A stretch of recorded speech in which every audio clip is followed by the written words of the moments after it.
O mundo não é da forma que você quer e nunca vai ser. A realidade do mundo é bem diferente do que esperamos. E isso é uma análise que qualquer pessoa que tem capacidade de observação básica consegue fazer. Olhando para sua volta, nesse caso, olhando para a internet, o que você vê? Prosperidade, honestidade, justiça e uma vida colorida? Não. O que a gente vive é bem diferente. Pobreza, desonestidade, injustiça e uma vida cinza. Esse é o nosso cenário. Muitos tentam evitar isso, porém cedo ou tarde você vai pensar: qual é o motivo de tanta degradação? Para alguns, esse vídeo vai soar como uma fala pessimista ao extremo. Vamos começar pela causa de tanta maldade. O homem é a causa do bem e do mal. O mesmo ser humano pode ser autor de atos belos e admiráveis, da mesma forma que pode ser a causa de ações grotescas e repugnantes no futuro. Isso não é exceção, é regra. Logo, isso traz uma questão que foi pensada na filosofia por vários anos. A natureza humana é boa ou má? Inúmeros filósofos, como Sócrates, Santo Agostinho, Maquiavel, Nietzsche, entre diversos outros, pensaram nessa mesma questão. Cada um tem uma opinião diferente. Por exemplo, o Arthur Schopenhauer tinha uma visão completamente pessimista sobre o ser humano. Ele achava que o homem é totalmente cego pelo desejo e o ato de viver em si já é um sofrimento completo. Já o Russell achava que o ser humano nascia puro, mas a sociedade corrompia ele durante o tempo. Mas você sabe qual é a resposta verdadeira? Nenhum dos dois estão certos. Na verdade, não é tão difícil assim. Basta analisar o mundo como ele é e as pessoas como elas são. A natureza humana é má, essa é a verdade. Mas por quê? O ser humano nasce com desejos e impulsos naturais acima de tudo. Essas vontades involuntárias sempre tendem para o lado mais imoral. Egoísmo, inveja, cobiça, entre outros. Na maioria das vezes é para o benefício próprio, e isso desde pequeno. Antes mesmo da criança saber o que é certo e errado, ela mente, esconde quando faz besteira e tenta se colocar acima dos outros. Ninguém ensinou isso para ela, é da natureza. Diferente do bem, que exige autocontrole, empatia e sacrifício. Mesmo depois de saber o que é certo e errado, a maioria continua seguindo pelo caminho errado. Saber o certo e o errado não muda a sua natureza. Resumindo, quando o impulso natural entra em conflito com a moralidade, geralmente o desejo vence.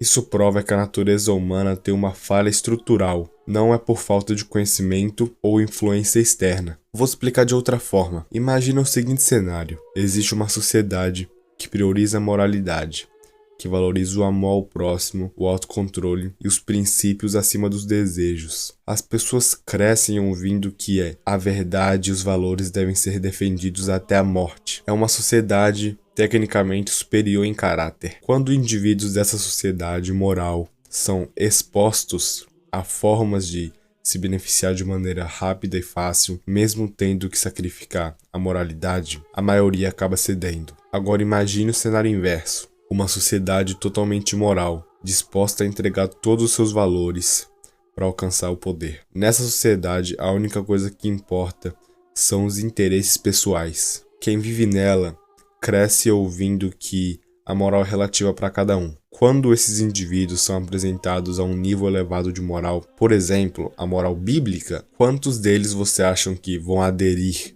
a essa moralidade, esse estilo de vida? Com certeza poucos ou nenhum. Cair no mal é fácil, permanecer do bem é difícil. Aceitar o bem vai além da nossa natureza comum. Claro que isso não significa que todo ser humano é rancoroso e impiedoso. Eu só quero que você entenda que a nossa natureza é inclinada para o mal. Mas você sabe o que essa natureza causa na nossa realidade?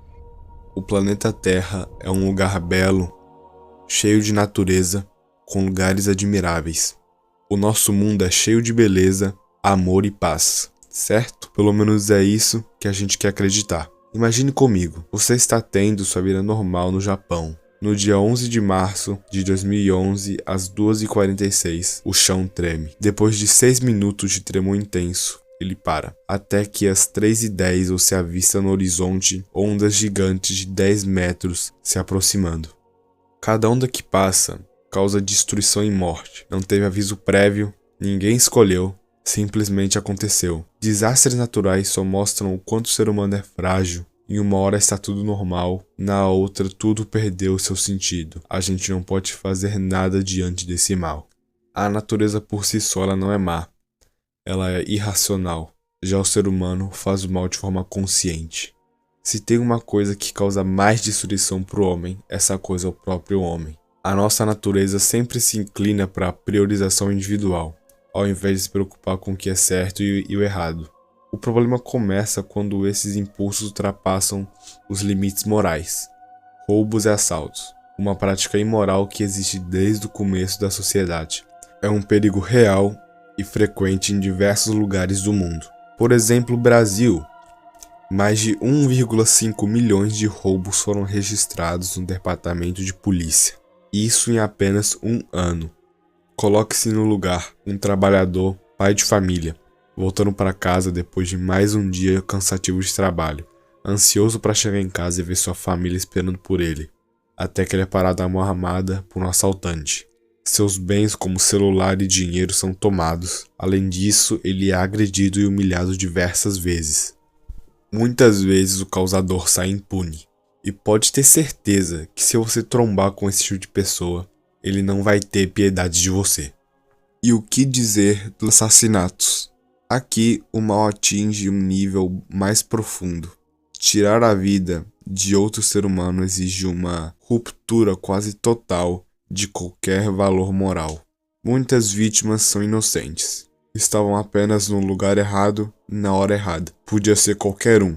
Outros casos envolvem conflitos internos, vingança, discussões banais, motivos pequenos, consequências irreversíveis. Nada justifica esse ato. Na maioria das vezes, a motivação continua sendo a mesma: interesse próprio, orgulho ferido e impulsos descontrolados.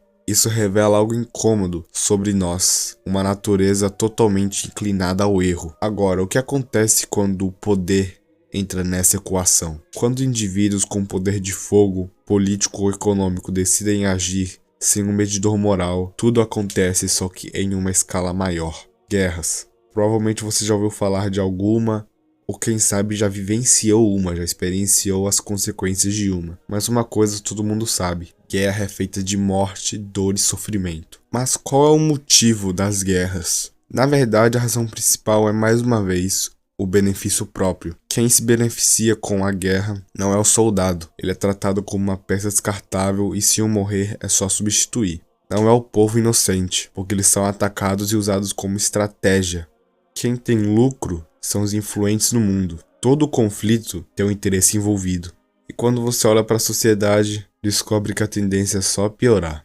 Vivemos em uma sociedade vazia, superficial. Valores profundos foram trocados por critérios rasos. Hoje o que mais se admira não é o caráter forte, nem a sabedoria profunda, nem a virtude, nem nada dessas coisas. É a aparência, dinheiro e status. A aparência bem cuidada, que realmente é bonita, vira regra absoluta. E junto com o status de pessoa de valor, os dois viram moeda de troca nessa sociedade. Por causa disso, vários relacionamentos modernos se tornam acordos de interesse. As pessoas constroem imagens artificiais de sucesso, do corpo perfeito, tentam seguir caminhos que nem elas mesmas sabem se realmente desejam isso. Tudo se torna performático, forçado, falso. No fim, isso cria massas de pessoas que pensam e agem igual, que não constroem nada de sólido. Depois disso, uma pergunta se torna inevitável: se essa é a realidade que vivemos, qual é o sentido da vida? A única coisa que o homem tem certeza na vida é a morte. Enquanto ele vive, nunca existirá nada que trará certeza além dela.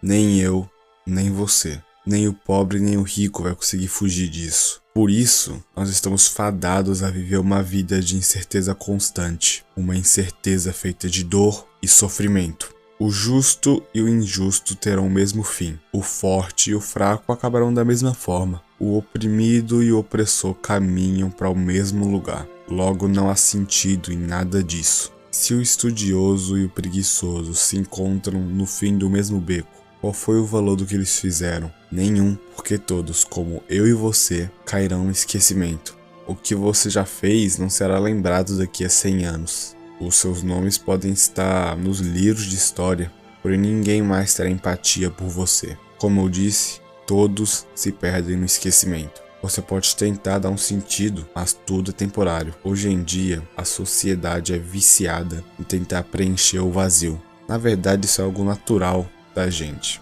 Existem os que se cegam em festas e bebedeiras. Existem os que são obcecados por reconhecimento e fama. Existem os que se afundam nos prazeres carnais. Existem os que buscam melhoria pessoal. Mas todos falham. Nenhum tem sentido. Pois tudo é passageiro, e quando passar não adiantará nada. Não importa se são coisas imateriais como a sabedoria e o conhecimento, até porque o sábio, diferente do ignorante, sabe a verdade. E a verdade, às vezes, é muito pesada. A verdade pesa e causa sofrimento. Já o ignorante vive no seu próprio modelo. Ele é contente com isso, porém não vive na realidade. Mas no fim, os dois, tanto o sábio, tanto o tolo, vão chegar no mesmo ponto final em suas sentenças. Os dois não têm sentido. Quem chegou até aqui, evidentemente, conhece mais da verdade do que a maioria das pessoas. A pergunta agora é, como você vai suportar ela? Na minha opinião, você encontra todas as respostas no cristianismo.